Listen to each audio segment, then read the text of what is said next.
नमस्कार, जय हिंद, जय भारत। आप देख रहे हैं इसके न्यूज़ इंडिया। संजीव गंगवार के साथ बरेली से दीपक शर्मा की रिपोर्ट। उत्तर प्रदेश राज्य के बरेली जनपद के थाना इज्जतनगर क्षेत्र में दोस्त के साथ घूमने निकली लड़की के साथ कुल 6 लोगों ने गैंगरेप की घटना को अंजाम दिया।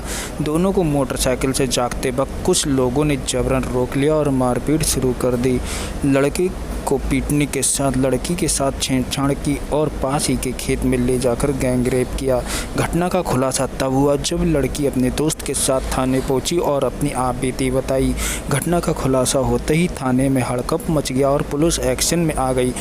पीड़ित लड़की ने जिन आरोपियों के नाम बताए हैं उनके नाम धर्मेंद्र, अंकित, कुशल, नीरज, अनुज और नरेश हैं। फिलहाल यह पुलिस की गिरफ्त में नहीं आए हैं, लेकिन पुलिस लगातार एक्शन में है और जल्द ही इनकी गिरफ्तारी की बात कह रही है। लड़की और उसके दोस्त का कहना है कि ये सभी आरोपी उनकी पहचान के नहीं हैं, ये सभी उनसे अनजान हैं, लेकिन उन्होंने इस घटना को किस तरह और क्यों अंजाम दिया यह वह भी नहीं जानते, वे उनसे अपरिचित हैं।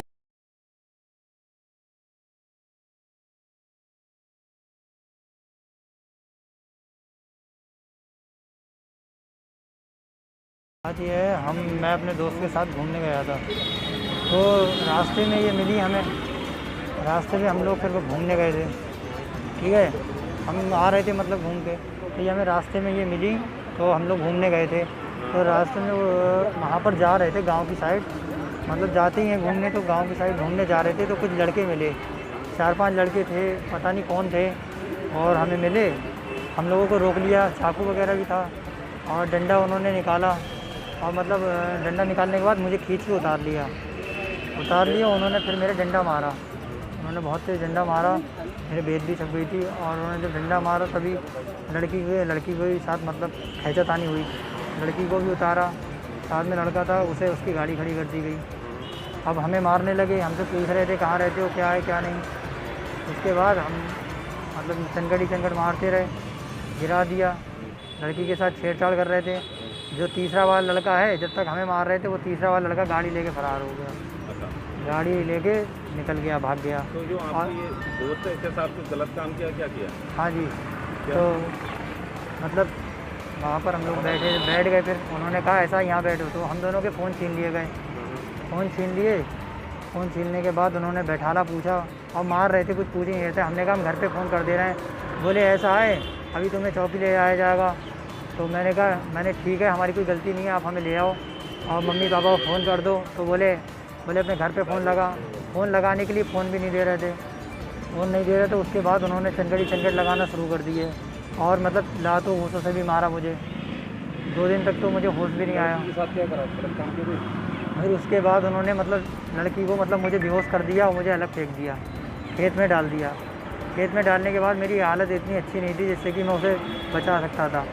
मार रहे थे, वो ये कह रहे थे जब तक लड़की के साथ हम कुछ नहीं करेंगे, तब तक मार रहे थे। उनमें से फिर लड़की के साथ कुछ किया है इन्होंने गलत, या सिर्फ आपके साथ मारपीट? जी किया है, क्योंकि वो लड़की को फिर ले गए, लड़की को उठा के ले गए, लड़कियों को झाड़ियों में खींच के ले गए, खेत के पार, नहर के पार मतलब ले गए।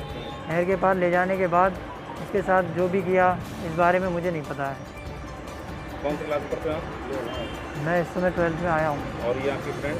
12th में आई हूँ। साथ में पढ़ते दोनों लोग? जी हाँ, मतलब लड़की ने अपनी तहरीर में बताया कि यह घटना जनपद बरेली के थाना इज्जतनगर क्षेत्र के अंतर्गत आने वाले गांव भगवानपुर की नहर के पास हुई है।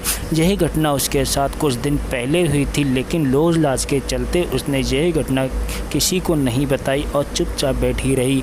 लेकिन जब बड़ी बहन के प्रेशर पड़ने के बाद उसने अपनी यह घटना बताई तो हड़कंप मच गया और फिर उसे सीधे पुलिस के पास जाना पड़ा। पुलिस के पास जाने पर उसने तहरीर दी और पुलिस से न्याय की गुहार लगाई है। लेकिन लड़की के दोस्त ने जो बयान दिया है वह किस तरह से मिलान कर रहा है या नहीं, यह जांच का विषय है। पुलिस जांच की बात कर रही है, लेकिन लड़के के बयान के आधार पर यह घटना कुछ और ही दिशा की तरफ संकेत कर रही है और जांच की विषय को कुछ नया एंगल दे रही है। ये पुलिस की जांच में अभी तक पता नहीं चल। एक बालिग युवती के द्वारा एक तहरीर प्राप्त हुई है जिसमें उसके द्वारा बताया गया है कि 31 मई को उसके साथ 5 युवकों के द्वारा दुष्कर्म की घटना कारित की गई है।